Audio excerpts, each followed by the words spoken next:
Three bills on the agenda today. This appears to be licensing year. Every time I turn around, there's another bill either reducing or adding or modifying different type of professional licenses. And I understand I got a couple more coming. We have our agenda in the folder, SB 412, SB 410, and HB 434. Senator Kennedy, I had intended to start with you, but if you're waiting on a witness, we can pass, or if you're good to go, we'll let you. No, all good. Everybody set? We're good. My apologies. All right. Senate Bill 412, it is in your folders. Make sure you got a complete copy. This is LC 365652, and it's a total of 4 pages. Everybody on the committee should have one in your folder. Senator Kennedy, you feel free to present from your seat there, and it's to you. Thank you, Mr. Chairman, and good afternoon, members of the committee. This is really, we talk about simple little bill. This one truly is a simple little bill that you're going to, no, I mean it, Madam Leader. Right. I promise you it's a simple little bill. It's not her first rodeo. She's Yeah, I ready. know. She's watching now. But you're going to love this, not only because of the, you're going to love it not only because of the simplicity, but because of what it does. And this raises fines for the unlawful operation of charity solicitation companies and illegal charities. So currently, charity solicitation companies can face a civil penalty from the Charities Division of up to $2,500 for a single violation. You'll see that on line 32, or $5,000 for multiple violations. That's on line 33. Solicitation companies are private companies that contract with charities to fundraise on their behalf. So currently, illegal charities face a civil penalty of only $250 for a single violation and a maximum of $500 for multiple violations. This bill proposes to raise those numbers and raise those fines to $10,000 for a single violation and $100,000 for multiple violations. This simply beefs up the enforcement options that are available to the Charities Division, the Securities Division. As you'll see on line 25, it allows for the suspension of a person's registration as a charity solicitor or an agent in the event that they violate the rules and the laws that we pass. These amounts are also available to the Charities Division if they seek a civil judgment through the courts. The problem that we need to address is the fines are so low that you have bad actors that are raising money on behalf of charities, ostensibly on behalf of charities, that are acting illegally, and they are so lucrative that it pays to simply pay the fine as a cost of doing business and go right back into the bad habits and the illegal actions. And so, Mr. Chairman, with your permission, Mrs. Nuala Zaharas, who is the commissioner of the Charities Division, can provide a couple of examples, or as much as you want to hear. She can tell you more than you want to hear about this, because they deal with this on a daily basis, and in trying to enforce the laws that we have on the books have brought this issue to us. And I'd love for her to come and share a few words with us, Mr. Chairman, if that's okay. Are there any questions for Senator Kennedy first from committeeman? Senator Harbison, you're recognized for questions. Thank you, Mr. Chairman.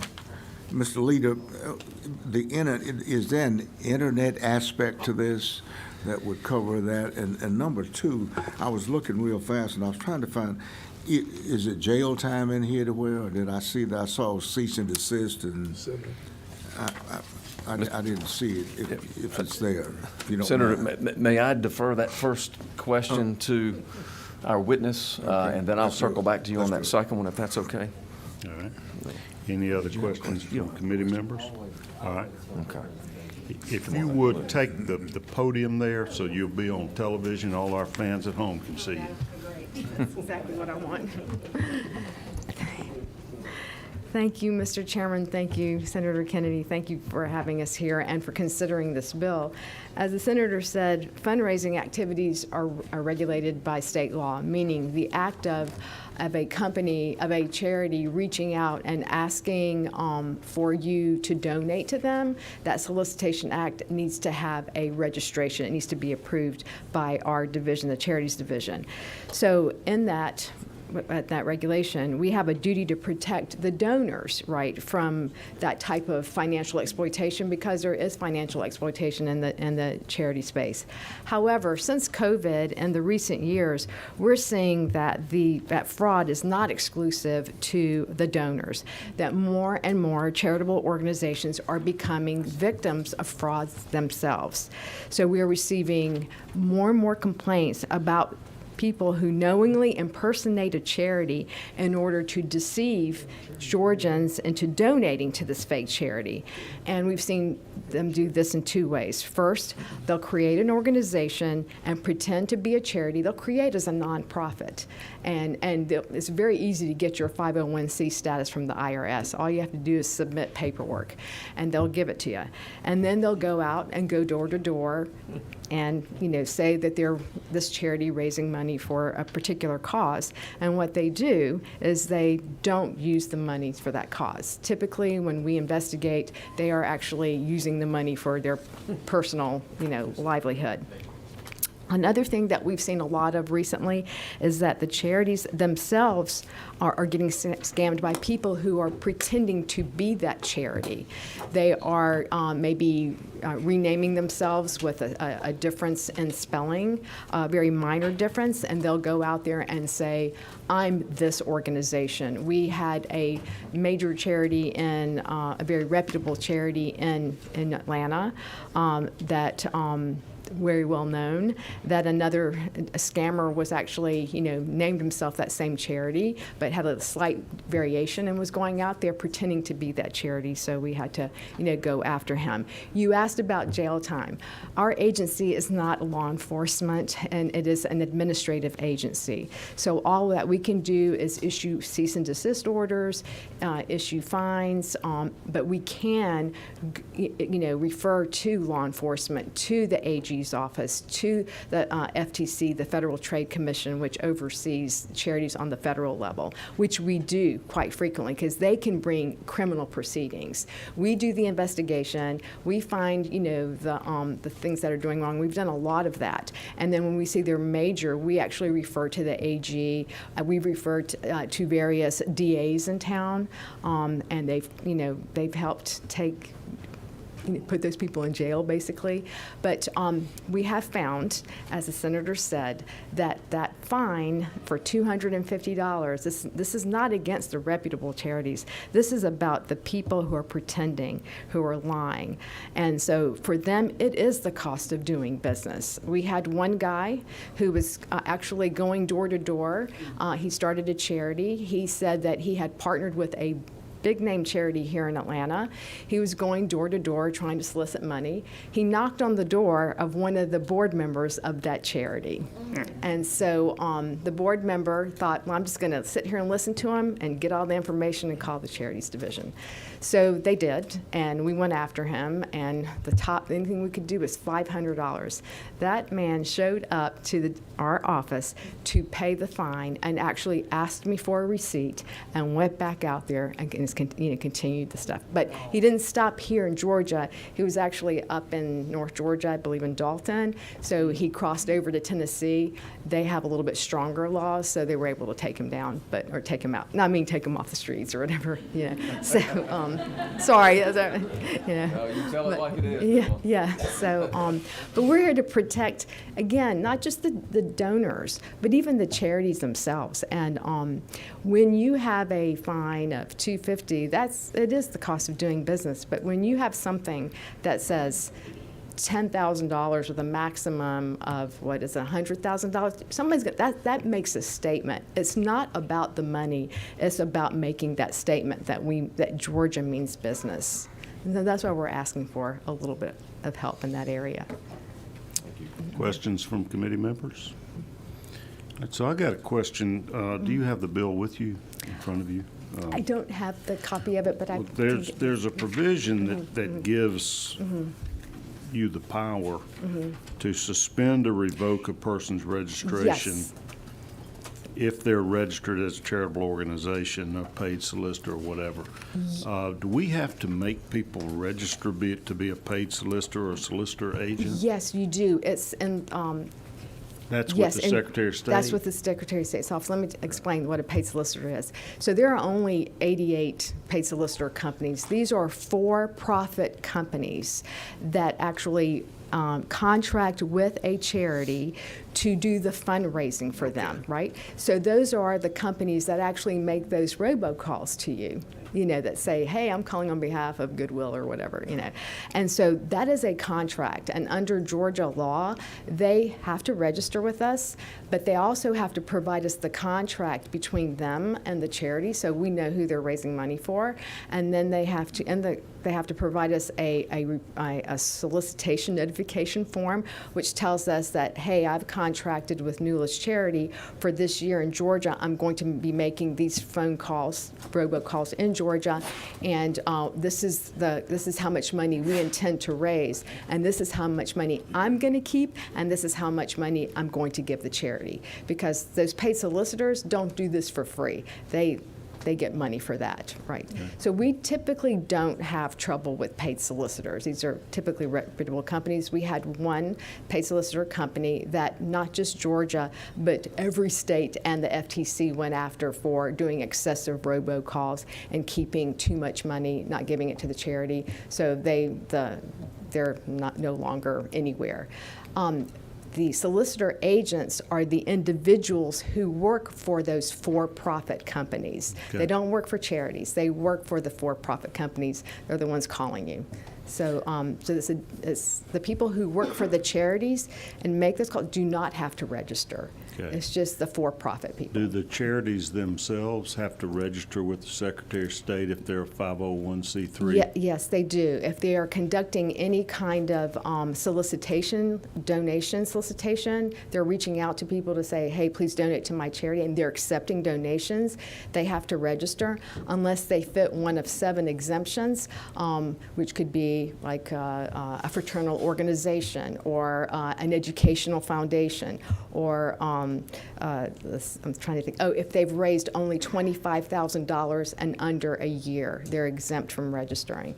But I will tell you, my experience is that a lot of these reputable charities, whether they're big or small, they rely a lot of money from grants, and the grant people want to see a registration. So if they don't see them on our books, they have a hard time, getting those grants. So we're finding more and more charities registering because with us it's a very easy process. It's a $35 fee, $20 every 2 years, and the documents they're not that So intense, does somebody like the Salvation Army have to register with you before they can put out the little kettle? Yes, so the Salvation Army is registered with us. So yes, they have to do that. Yes, sir. Well, how in the world would you monitor what they do with the money? Unless we have a complaint, that's when we look into them. And we do have subpoena authority, so we have the ability to get bank documents and look at their financials. And we will subpoena them. They will give us whatever we need. But we also do blanket the area banks, to ask, what do you have? And we've been very successful in catching fraud that way. All right. Senator, again, I recognize you for a question. Thank you, Mr. Chairman. I see all the time there's a crisis or emergency and somebody says, well, let's do a GoFundMe page. Yes. So when somebody solicits on a GoFundMe page, how does that fall into it? So that particular donation, when it's for one particular thing and it's for one cause, does not have to register. However, when it starts getting, you're doing for multiple people and multiple, groups, and that thing, we would trigger registration. But that, and under the Charities Act, there's not a registration for that. So if somebody does a GoFundMe page for John Smith, then okay, no problem. But if they said, we're doing this for truck drivers and John Smith's a truck driver, we're going to do it for all truck drivers, is that where do we draw that line at? So, yes, so it has to be, I think at that point, if it's for a particular cause, I think it would have to trigger registration. We would look to see who's doing it and what is that for. I do know that the exemption for the GoFundMe, for those kinds of pages, is if it is for a specific cause, for a specific family, for a specific, where the person is named, the individual has to be named. We do get complaints on those issues, and we haven't gotten a lot recently, but in the past, and we've been able to, see that monies either go back or they're actually legitimate raises. Yeah. Anybody else got questions? Thank you for being here with us. Oh, thank you. But nobody else signed up unless Roy Robinson wants to talk to it. Nope, he's trying to slink on out of here, headed to the beauty parlor. All right, we're going to bring that gambling bill up about that he was interested in here in just a minute.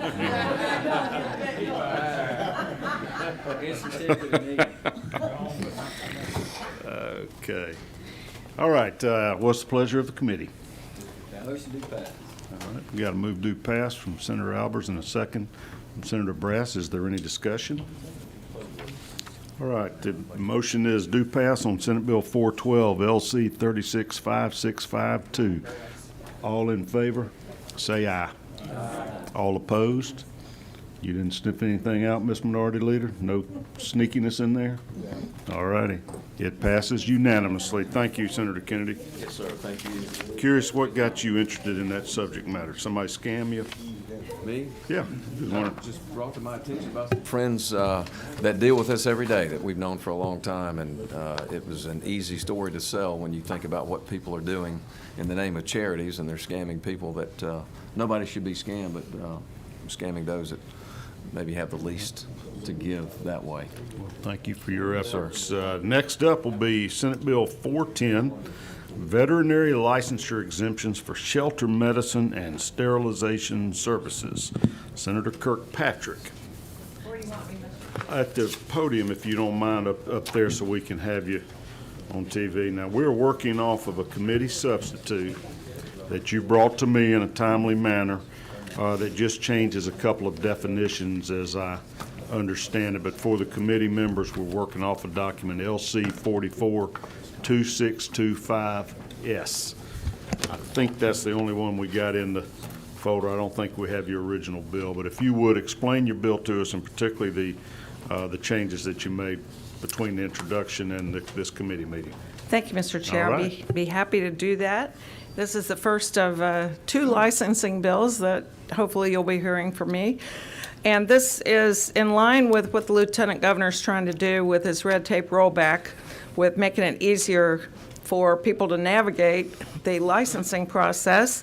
And on this bill, I've been working with the veterinarian community and the animal advocate community, and I think we're all on the same page now. So what this bill is about is we have a shortage of veterinarians, particularly in the rural areas, to do spay and neuter surgeries. And in fact, 28 Georgia counties don't have a veterinarian at all. Veterinarians need to do the spay and neuter in order to help us control our pet population of pets that are just roaming around in the woods or wherever they are. And a lot of the vets in the state have wait times of months, and that impacts people who either are low income or they don't have transportation more than others. But bottom line is the local governments end up picking up the pieces when there are problems with pets that haven't been neutered. So I didn't really realize this until I started working on this bill, but just like we have traveling nurses and traveling anesthetists and traveling other professions that deal with healthcare, a lot of people like that flexibility in the schedule where you go somewhere and work for 3 months or something like that. The veterinarians who do this type of shelter work for nonprofits, they don't get paid as much as they would in a regular veterinary practice, but some of them like doing this type of work, so they go from state to state as needed doing these spay and neuter services. The legislation, what it does is basically permit a 6-month temporary license for veterinarians that are employed by a nonprofit that is going to provide spay and neuter services in Georgia, the nonprofit has to be licensed or registered in Georgia. And this is a temporary situation, and it's very much like the temporary licensing that we do for some of our military folks transitioning to Georgia. The Section 2 is where the relevant language is, and the definitions are start on line 145. And the difference between this version of the bill and the original version are simply that the veterinary community came up with what they felt were more standard definitions for shelter medicine and also sterilization services. So that's the only difference. It's substantially the same. And the other thing that's important about the bill is on line 150, starting there, the veterinary board will adopt rules and regulations on this process so that the holder of an active license in another state in good standing may qualify for a one-time 6-month temporary license to practice in government or nonprofit shelter clinics or sterilization clinics or programs registered in the state. And that really is the long and the short of it, and I'd be happy to answer any questions. Any questions from committee members? Just to clarify, as I read the bill, it applies not only to these nonprofits, but also government, animal shelters. Yes, as I mentioned, the local governments frequently end up dealing with the problems of overflowing with animals that haven't been neutered. And so the idea is to help out the local counties in addition to the nonprofits that are in the rescue business. And do you have to be a person that either has a veterinarian's license or a veterinary technician license to qualify for this one-time deal? Yes. Is it aimed at people just moving in the state?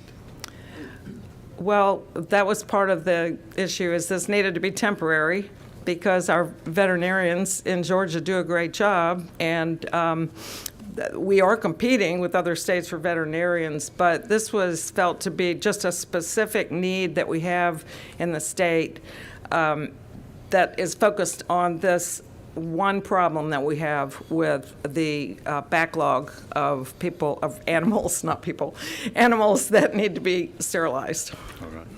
I don't have anybody signed up to speak to this bill. Is anybody in the audience that has comments you'd like to share with us? If not, that'll conclude our public hearing on this. Any further questions, or, all right? It is the time. I recognize Senator Albers for a motion. Move to pass, Mr. Chairman. There's a second from my sweet mate, Senator Harbison. Any discussion on this bill or the motion? I'm just going to clarify that's a substitute. It is. We are working off of LC 442625S. That is our committee substitute with their two changes to the definitions. All right, all in favor say aye. Aye. All opposed? All right, it passes unanimously. A very productive day today. Thank you. All right, we have one last bill on our agenda today, and this is my good friend, Representative Lee Hawkins, former senator, went in my class so many years ago we won't admit how long that was. This is House Bill 434, LC 339336. Representative Chairman Hawkins, I did not receive your substitute until today, and so our committee rules are that we got to have it at least 24 hours advance to give everybody time, especially a House bill that what you're now presenting is going to be slightly different from what passed the House. Right. I had you lined up for today, and I want you to explain your bill, and if you would, go ahead and tell us how you propose to change it and why, and I'll have your substitute ready by our next meeting, and we'll take action.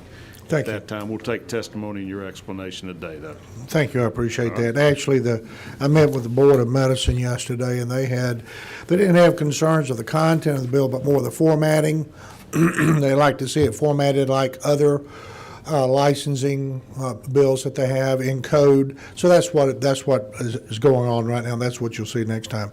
But the premise of the bill was actually brought to me by a radiologist I grew up with in Gainesville, Georgia, and his fellow radiologists around the state.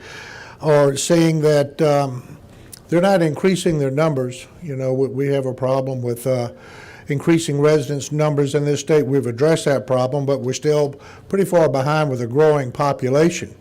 So right now you have radiologist technicians that go to school for approximately 2 years, but they're limited in what they can do. And so they should be with their training. They're doing the sonograms and they're doing ultrasounds, and some of you, those of us with gray hair have been experiencing some of this with the technologists doing these things. But as technology has grown and improved, there's other radiographic tests and diagnostics that are going on that involve much more education. So there is a term, radiographic assistant, and these are people that have an additional 18 months or more training. They're being trained in North Carolina. And the radiologist can see the value of using these folks. It will help reduce the wait time for people needing special nuclear medicine tests and things that are used for more serious diseases.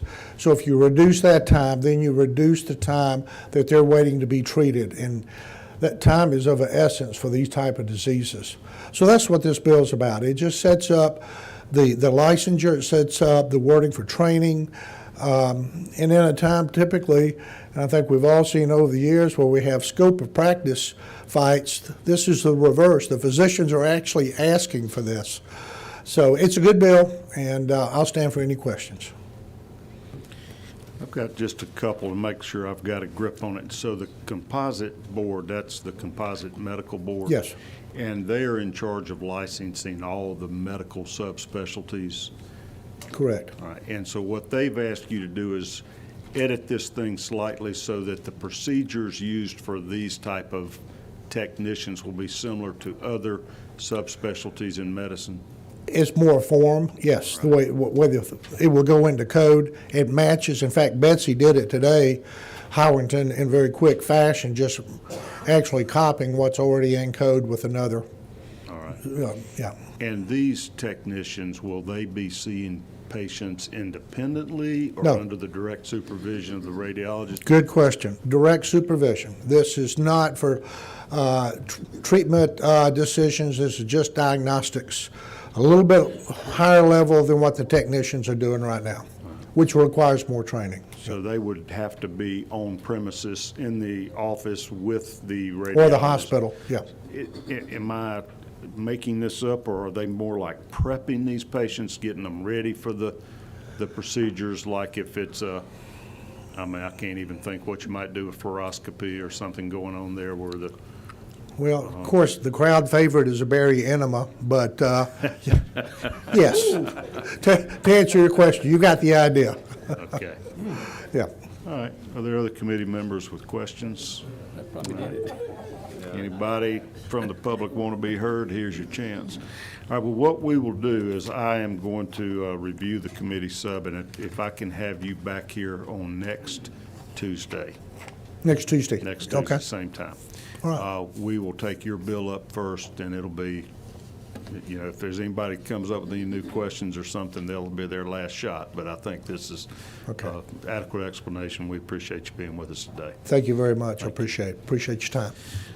All right, that's all the business before us today. I like to always give you a preview of what's to come in this committee. We have a lot of action happening this Thursday. We're starting early. We've got a couple of contentious bills we expect to be on the floor, and we have some significant legislation in Judiciary Committee that day, which I vice chair. That committee meeting has been moved to before this one and is expected to take some time, and we're off next Friday. I don't want to imposition this committee members to be here not knowing when we'll start with that Judy meeting going, so we will not be meeting this Thursday. Okay? Everybody have you a great weekend that goes. We will be meeting next Tuesday, and I have promised Representative Hawkins that we'll hear this radiology technician bill, and then I have promised Senator Huffstatler that we're going to hear his craft beer bill. That will be relatively contentious. I think that's probably all we will have on the agenda next Tuesday. I would be willing to bet pretty good money if one of these sports betting bills pass. I'd be allowed to make those bets that you will be hearing from both craft brewers and beer wholesalers over the little break here before Tuesday. And we're about caught up in the committee, but I'm noticing a lot of activity in the hopper. New bills flying in here now, so I expect we'll have some lively action. After we deal with the craft beer on Tuesday, we'll all be so thinking about alcohol. I think it'd be a good time to have our committee dinner. Wednesday night next week. Tremendous